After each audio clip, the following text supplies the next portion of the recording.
Now, crisis hit Yes Bank founder Rana Kapoor now faces charges of money laundering, and the Indian Economic Intelligence Agency, ED or Enforcement Directorate, has now summoned him in connection with the money laundering case. The Enforcement Directorate officials are probing Kapoor's role in connection with the disbursal of 13 billion rupees of loans to DHFL, the corporate entity.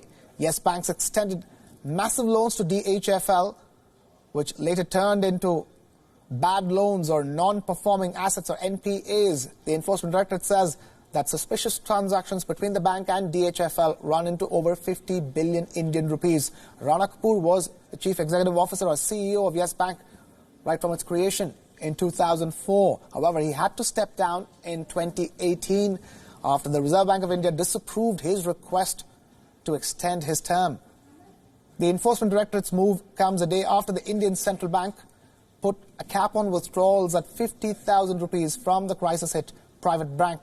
However, India's Finance Minister Nirmala Sitharaman has assured that the money of all depositors is safe. The government-run State Bank of India, or SBI, has been tasked with rescuing Yes Bank and is conducting due diligence on a restructuring plan. SBI, the country's largest lender by assets, will take a 49% stake in Yes Bank.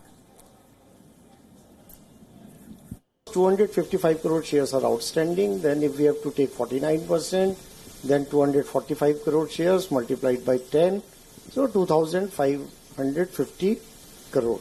That is how the figure has come. So to that extent, this figure is correct, that if today, if SBI goes solo and picks up 49% stake, then immediate investment requirement is 2,450 crore. Meanwhile, shares in India's Yes Bank plunged 56% as panicky depositors rushed to withdraw money. Many business owners fear that the central bank's move would hit their operations too, as the lender, with over 1,000 branches across the country, has many commercial clients.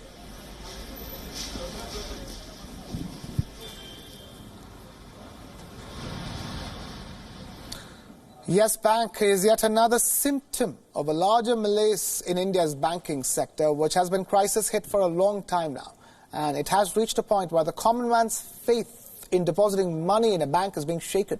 The constant turmoil has eroded the trust of small depositors in India's already frail banking and financial systems. Just like the angry depositors of Yes Bank who are queuing up outside of ATMs, in the last few months alone, a similar fate has befallen the depositors of cooperative banks as well, where withdrawals were severely restricted to just 1,000 rupees to begin with. Smaller, relatively unknown cooperative banks were the receiving end. RBI's own data for last year shows that at least 4 cooperative banks came under harsh withdrawal restrictions: the Kolkata Mahila Cooperative Bank, the United Cooperative Bank from West Bengal, the Hindu Cooperative Bank from Punjab, and the Punjab and Maharashtra Cooperative Bank, or PMC Bank. The case of PMC came in the public eye because it was a relatively large cooperative bank, the one with the most amount of money invested by depositors, and the situation is not about to get any better anytime soon, because India's NBFCs, or non-banking financial companies, or the shadow banking industry, is crisis hit as well. It began with the failure of one of the most respected NBFCs among all, IL&FS, back in September 2018, and was subsequently followed by struggles at DHFL, Reliance Capital, and the latest Altico. NBFCs are under the scanner in India, and they are facing a severe cash crunch. And that is said to have a spillover effect on India's banks, because borrowers have lesser chances of getting cash to repay loans. The risks of bank loans turning bad increases as sources of funding decrease for borrowers. India's banks are already reeling under a mountain of bad loans. Private banks alone have NPAs, or non-performing assets, worth nearly 2 trillion rupees.